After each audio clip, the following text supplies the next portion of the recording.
और सरकार गूंगी बहरी सुन रही है। तो हमें तो लगता है कि जिस तरह से फूलन देवी जी ने अपना स्वविवेक जो है अपनी रक्षा करने के लिए हथियार उठाने का काम किया था, तो बेटियों को भी लगता है फूलन देवी बनना पड़ेगा, तभी उनकी रक्षा हो पाएगी। फूलन देवी बलात्कार करने वाले, हत्या करने वाले कायर लोग थे। अगर इतना ही हिम्मत है तो आमने सामने खुल के आ जाना, फिर खुल के आ जाए। ये तो छुप के मारते हैं, कायर लोग हैं ये।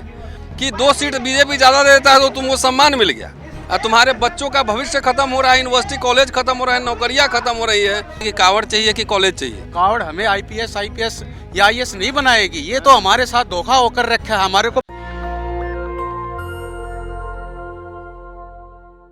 आज ऐतिहासिक दिन है। आज इस देश को एक शेड्यूल्ड ट्राइब महिला राष्ट्रपति के रूप में मिली हैं, और आज फूलन देवी का शहादत दिवस है। वो फूलन देवी जो देश की वीरांगना थी, जिनको Bahujan Samaj, SC ST OBC minority के लोग जो पढ़ते लिखते जा रहे हैं, उनको एक वीरांगना के तौर पे, आइडेंटिटी के तौर पे आइडेंटिफाई कर रहे हैं। सोचिए जातिवाद का जहर किस तरह लोगों के दिमाग में बैठा है कि फूलन देवी जो बुद्धिस्ट भी बनी थी, जो फुले पेरियार अम्बेडकर की विचारधारा को आगे बढ़ाए थे, जिसको पूरी दुनिया भारत में जो महिलाओं पर अत्याचार होता है उसके प्रतिरोध के रूप में मानती हैं। टाइम मैगजीन ने उनको वीरांगना कहा है।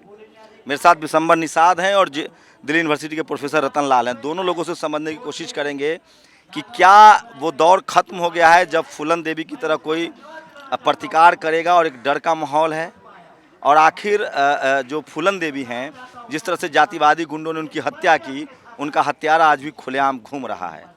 तो क्या जातिवाद आज भी उसी दौर में है, और क्या इस देश की महिलाएं फूलन देवी को अपना मुक्तिदाता मानती हैं कि नहीं मानती हैं? निषाद जी, आप तो उसी कम्युनिटी से हैं। अब हर लोग राजनीतिक इस्तेमाल तो फूलन देवी का कर रहे हैं, लेकिन क्या कोई उनके बताए रास्ते पर चलने की कोशिश कर रहे हैं? जिस तरह से उन्होंने प्रतिकार किया, जिस तरह से वो लड़ी, क्या कहेंगे आप?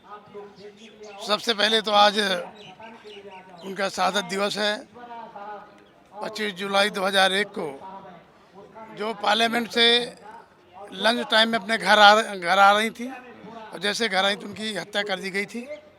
और उनका हत्यारा जो है आज जो है भारतीय जनता पार्टी के संरक्षण में है, और पूरे प्रदेश में वो महिमा मंडित किया जा रहा है।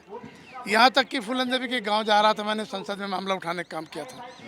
तो आज जो भारतीय जनता पार्टी कहती है बेटी बचाओ बेटी पढ़ाओ, आज हमारे पूरे देश में SC ST OBC या किसी भी वर्ग की बेटियाँ हों, उनके ऊपर अत्याचार हो रहा है, और यहाँ तक कि 4-4, 5-5 साल की बेटियों के साथ बलात्कार हो रहा है, और सरकार गूंगी बहरी सुन रही है। तो हमें तो लगता है कि जिस तरह से फूलन देवी जी ने अपना स्वविवेक जो है अपनी रक्षा करने के लिए हथियार उठाने का काम किया था, तो बेटियों को भी लगता है फूलन देवी बनना पड़ेगा, तभी उनकी रक्षा हो पाएगी। आज हम उनकी शहादत दिवस पे प्रेरणा लेते हैं। बेटियों को कहना चाहते हैं कि फूलन देवी से प्रेरणा लेना चाहिए, जैसे कि अपनी स्वयं रक्षा कर सके। किसी के बराबरी का हक उनको अधिकार है। रुकिएगा MP साहब, रुकिएगा। प्रोफेसर रतन लाल जी हैं, आप तो इतिहासविद हैं सर। आज पूरा सोशल मीडिया रंगा हुआ है फूलन देवी से। क्या समाज उनको एक्सेप्ट करने लगा है, और क्या अब लगता है कि बहुजन समाज जागरूक हो रहा है और अपने आइडेंटिटी को आइडेंटिफाई कर रहा है? डेफिनेटली पिछले 10 साल में तो बहुजन समाज जागरूक हुआ है, ख़ास तौर से वैसे लोग जिनके हाथ में मोबाइल हैं, और वैसे लोग जो मीडिया से जुड़े हुए हैं, क्योंकि हमारे पास तो कोई मीडिया है नहीं, जो है सोशल मीडिया है। तो बहुत सारे हमारे आइकन्स हैं, वीरांगना हैं, उनके बारे में जो आर्टिकल छपते हैं या वीडियोज़ आते हैं, वो लोग देख रहे हैं, पढ़ रहे हैं, बोल रहे हैं। इसलिए आज सोशल मीडिया पूरा पटा हुआ है, और कई जगह आप देखेंगे वीडियोज़ हैं उनके जीवन पे और तमाम हैं। तो डेफिनेटली है कि मतलब एक जागरूकता तो बढ़ी है। अगली बार बीजेपी उनको आत्मसात कर लेगी फूलन देवी को, हमारे नेता पीछे रह जाएंगे। अब हमारे नेता हम क्या बोले, हम बोलते हैं तो खराब लग जाता है। जब राजनीति व्यक्ति परक हो जाए, विचारधारा का जो है लोप हो जाए, तो ये तो स्थिति होती रहेगी। और देखिए अभी चुनाव हुआ है, लोकसभा का आने वाला है, किसी भी पार्टी के मैनिफेस्टो में आप देखिए कि सोशल जस्टिस खुल के लिख रहा हो, कोई कह रहा हो कि सेकुलरिज्म पे हम बात करेंगे। दलित का तो कोई वोट मांगने वाला पार्टी नहीं है, कोई दावा नहीं कर रहा है कि हमारा वोट है। तो बीजेपी का तो खेल ही है कि जो प्रवृत्ति समझिए, जिस प्रवृत्ति ने फूलन देवी के साथ बलात्कार किया, वही प्रवृत्तियां थी जो जिसने हत्या की। और अब स्थिति और उससे भी भयावह है, क्योंकि अब आप देख रहे हैं कि आप देखिए मनोबल, कि वीडियो बना के लोग पीटते हुए, बलात्कार करते हुए, छेड़खानी करते हुए वीडियो बना के सोशल मीडिया पे वायरल करते हैं। सबको फूलन देवी ने हथियार उठाया था, फिर उन्होंने लीगल सिस्टम को माना, सजा काटी, संसद में आई, फिर उनका जातिवाद ने पीछा किया। इसका क्या सॉल्यूशन है सर? नहीं, समाज को खड़ा होना पड़ेगा। ये कायर लोग हैं। फूलन देवी बलात्कार करने वाले, हत्या करने वाले कायर लोग थे। अगर इतना ही हिम्मत है तो आमने सामने खुल के आ जाना, फिर खुल के आ जाए। ये तो छुप के मारते हैं, कायर लोग हैं ये। तो वैसे प्रवृत्ति से कहाँ इतना ऑपरेशन हो रहा है, इतना दमन हो रहा है। तब भी जंतर मंतर पे देख रहे हैं, सैकड़ों लोग यहाँ खड़े हैं ना, लगातार बोल रहे हैं ना। हमारी गिरफ्तारी भी हुई तो हम डर गए, नहीं डरे ना कि रेसिस्टेंस। इसी में से देखिए, पॉलिटिकल क्लास में हम बहुत ज़्यादा अभी नहीं जा रहे हैं, क्योंकि अभी मुझे कोई होप नहीं दिखाई दे रहा है। 24 का लोकसभा चुनाव है और जितने छोटी छोटी जातियां आज, अगर उत्तर प्रदेश में निषाद पार्टी बनी है ना, निषाद साहब बताएंगे, निषाद पार्टी है, उसका किसके साथ अलायंस है? बीजेपी के साथ ना। वो प्रवृत्ति क्या है? तो आजकल हमारे नेता सब क्या कहते हैं कि हमको सम्मान नहीं मिला। अरे सम्मान कोई किराना दुकान में कि 2 किलो चावल या 2 किलो दाल तुमको दे दिया जाए, कि 2 सीट बीजेपी ज़्यादा देता है तो तुमको सम्मान मिल गया। और तुम्हारे बच्चों का भविष्य खत्म हो रहा है, यूनिवर्सिटी कॉलेज खत्म हो रहा है, नौकरियां खत्म हो रही है, तो उस पर नहीं, मंत्री एक खाली बना देगा, वो भी मिनिस्टर ऑफ स्टेट, जल, मत्स्य, वन, इस टाइप का मंत्री। कोई फाइनेंस मिनिस्टर बना है तो भी समाज के हितों से समझौता, एकदम निजी स्वार्थ के लिए ये ऐसे नेता समाज के हितों की कुर्बानी दे रहे हैं। आप तो निषाद जी बीएसपी में भी रहे, अब सपा में भी, आपने समाजवाद के लिए समझौता नहीं किया। कैसे देख रहे हैं? क्या वक्त बहुत बुरा आ गया है और आप जैसे लोगों को भी डर लगने लगा है कि अब पॉलिटिकली, राजनीतिक रूप से भी समाज बहुत हाशिए पर चला गया है? देखिए, जैसे प्रभु साहब कह रहे थे कि अब हमको जनता के बीच जाना पड़ेगा, और जब तक नई पीढ़ी नहीं खड़ी होगी और नई पीढ़ी ये नहीं समझेगी कि हमारे महापुरुषों ने किस तरह से उस ज़माने में, जब घोर छुआछूत अंधविश्वास था, उस समय लड़ाई लड़के हमको संविधान दिया, हमको हमारे पढ़ने लिखने का अधिकार दिया। अब बच्चे समझते हैं कि हम तो अपनी योग्यता के आधार पे आ रहे हैं, और हम लोग को जो 5 किलो अनाज मिल रहा है, नमक मिल रहा है, उसमें जी लेंगे। तो हम लोगों को कहीं ना कहीं जो है नैतिकता गिरी है। इसके लिए वैचारिक क्रांति होगी, और जब जनता उठ खड़ी होगी तभी ये ठीक होगा। आप फूलन देवी से मिले थे कभी कि नहीं? फूलन देवी जब जेल में बंद थी तब मैं जा कर के उनके साथ बैठ कर के, दरी में बैठ कर उनके साथ खाना खाया हूँ। उनकी पूरी हिस्ट्री लेकर के माननीय मुलायम सिंह यादव जी से कह कर के, और जब माननीय मुलायम सिंह यादव जी मुख्यमंत्री थे, मैं भी राज्य था, उनसे कहकर उनको जेल से छुड़वाने से लगा करके उनकी जब शहादत हो गई, तो मैं दुर्भाग्य से यहाँ नहीं था, मैं अपने क्षेत्र में था, वहाँ से आया। उनकी अंत्येष्टि में भी उनके घर में पूरे परिवार के साथ। अर्जुन सिंह की बड़ी भूमिका थी उनको जेल से रिहा करवाने में। जो अर्जुन सिंह जी ने उनके साथ कमिटमेंट किया था, बहादुर महिला थी, उन्होंने अपनी बात कही, अपनी बात पे अडिग रही और सरेंडर किया। लेकिन अर्जुन सिंह जी ने अपनी बात पे स्थिर नहीं रहे, और जो कमिटमेंट किया था, कमिटमेंट से हट करके तमाम डकैत बदमाश छोड़ दिए गए। उस समय जो योजना चल रही थी, लेकिन फूलन देवी एक दलित की, एक निषाद की बेटी थी, इसलिए इसको नहीं छोड़ा गया। इसको 11 साल जेल में रखा गया। इसको नहीं छोड़ा गया, लेकिन मुलायम सिंह ने फिर मदद की। फिर जब हम लोग माननीय मुलायम सिंह यादव से कहे, तो माननीय मुलायम सिंह यादव जी ने मध्य प्रदेश गवर्नमेंट को लिखा, यहाँ विड्रा किया, और अपना प्रस्ताव वहाँ लिखा, तो उनके केस विड्रा हुए। उनको अपनी पार्टी से, समाज पार्टी से सांसद बनाने का काम किया। तो चलिए, मंत्री जी को, सांसद जी को जाना है, स्पीच भी देना है। शुक्रिया हमसे बात करने के लिए। रतन लाल जी अभी हमारे साथ है। मैं उनके साथ 3 साल रहा हूँ, 2-3 बार। 3 बार मुझे राखी बांधी थी, 98, 99 और 2000 में। क्या कर रहे हैं बहन के लिए? मैं बहुत कुछ कर रहा हूँ। मैं उनके लिए लगातार लड़ाई लड़ रहा हूँ। मैं लगातार उनका धरना प्रदर्शन, और उनका जब हत्या किया था शेर सिंह राणा, इसको लेकर 17 दिन आमरण अनशन में जंतर राजघाट पे किया था। कैप्टन निषाद जी उस समय सांसद थे, उन्होंने आमरण अनशन तोड़वाया था। तो सोचिए, ये तस्वीरें दिखा रहा हूँ। आज सावन की सोमवारी है, ओबीसी के लोग हैं, अपने संवैधानिक अधिकारों के लिए धरना प्रदर्शन कर रहे हैं, और युवा नदारद है, सब कांवर लेने गया हुआ है। कोई बात नहीं है, प्रोसेस है। हजारों साल की जो सांस्कृतिक गुलामी है, उस बेड़ियाँ को टूटने में तो टाइम लगेगा, लेकिन वही आज सोमवार को इतने लोग इकट्ठा भी है। पहले कॉन्स्टिट्यूशन क्लब में इकट्ठा थे, अब यहाँ पे हैं। तो सुबह 10 बजे से लगातार लोग बैठे हुए हैं, तो कुछ कांवर भी डोएंगे धीरे धीरे। अब तो हम लोग मुहिम चला रहे हैं कि कांवर चाहिए कि कॉलेज चाहिए। तो जिनको कॉलेज चाहिए इधर आ जाए, कावड़ चाहिए उधर जाए अपना। तो ये बात है। तो देखिए ऐसा है, सवाल यह है कि हमारे जो लीडर्स थे ख़ास तौर से हिंदी पट्टी में, उन्होंने सांस्कृतिक स्तर पर कोई काम नहीं किया, कोई वैकल्पिक संस्कृति प्रस्तुत नहीं की। तो जिसके स्कूल में पढ़ोगे उसी की बात करोगे। अगर यहाँ पे बौद्ध पाठशाला खुला रहता, बौद्ध बुद्धिज्म पढ़ाया जाता, तो रामदेव उधर नहीं ना होता, फिर इधर होता।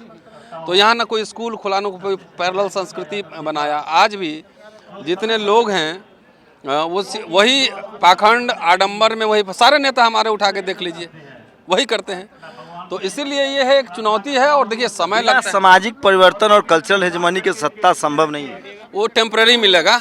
जात का इक्वेशन आपके पक्ष में हो गया तो टेम्परेरी आप बन जाएंगे, लेकिन अल्टीमेटली जो आपके कान में रोज मंत्र फूकता है उसी का समाज जिंदा रहता है, जिसकी संस्कृति मजबूत होती है, उसका राजनीति भी मजबूत होता है। चलिए कुछ आम लोगों से, शुक्रिया सर हमसे बात करने के लिए। तो आम लोगों से, क्या नाम है आपका? सुनील जायसवाल, मध्य प्रदेश से आया हूँ। कांवर नहीं ढोना है?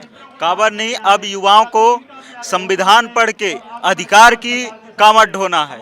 या ओबीसी का समाज अब जगेगा धीरे धीरे, युवा जगना चालू कर दिया है। हमने मध्य प्रदेश में बहुत सारे आंदोलन किए हम लोगों ने, धीरे धीरे मध्य प्रदेश से शुरुआत हुआ है और पूरे देश में यह आंदोलन चलेगी और समस्त वर्गों को राजनीतिक और शैक्षणिक हर तरीके से अधिकार मिलेगा।